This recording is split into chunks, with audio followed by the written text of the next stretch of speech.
Sri Lanka had a scare going into the game when Tilakaratne Dilshan rolled over on his ankle, was limping around, but the decision was made that Sri Lanka should go in with him and play their strongest team. Tisara Pereira left out. I thought he would play. Sri Lanka was continuing to persevere with him, but they finally lost patience. So Lakmal, Malinga, and Kulasekara were the opening pair. Perfect conditions to bowl under when after Angelo Matthews won the toss. It was a good pitch, a dry pitch, but if the sun was out, you would have expected any team would have batted on this pitch. But just for the gloomy conditions, Angelo Matthews and Brendan McCullum at the toss said if he had won, he would have bowled as well. I thought the right decision as well. It's just the execution wasn't great. Kulasekara gave McCullum a bit of width, and from then on, there was no stopping McCullum. They were off to a flyer. The runs kept coming, and when Rangan Herath was brought into the attack, that's when McCullum was dismissed.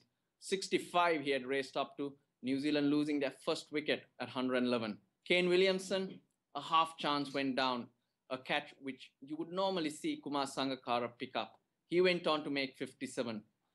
The pressure kept building. Sri Lanka unable to pick up back-to-back wickets. But after that start, they were always looking at chasing down a big score. At one stage, it looked like they might control the New Zealand innings to close to 300.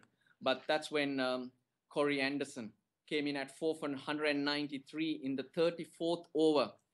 Two batsmen yet to face a ball, but the partnership built. Corey Anderson ended up with 75 of 48. No real bowlers standing out except for Herath, 1 for 37. You'd criticize the bowling again for conceding 331, but my point is that the Sri Lankan fielding was poor. Conceded runs in the outfield. There were lots of catches that went down. And if Sri Lanka was smarter, Kane Williamson, first ball, a couple of other catches as well. Corey Anderson put down at 48. They probably would have been chasing 280, 290, which would have given their batsmen a lot more of a chance. Thirimana batted brilliantly until he was dismissed by Trent Boult. He made 65 in quicker than run a ball, together with Sangakkara. For a moment, gave Sri Lanka the hope that they can hunt this down. Trent Boult picked up back-to-back wickets. Sangakkara, Thirimana, both dismissed. Jayawardena couldn't get off the mark. Vettori brought into the attack just to dismiss him. Struck straight away, and Sri Lanka were in trouble. From there on, the innings going nowhere. Looking back, it comes down to the fielding. For me, Sri Lanka have to pick up the energy levels. Yes, there are areas in the bowling and the batting that they can improve, but they're putting too much pressure on themselves by conceding runs in the field. The opposition are not giving them that chance or the extra runs to play around with. So going forward, Afghanistan in 8 days, plenty to look forward to. Sri Lanka still in it.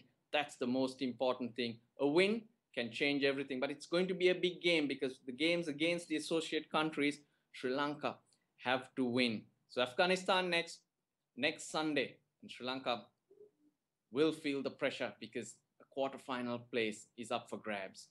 This is Russel Arnold signing off for ThePapare.com. We'll see you from Dunedin next Sunday.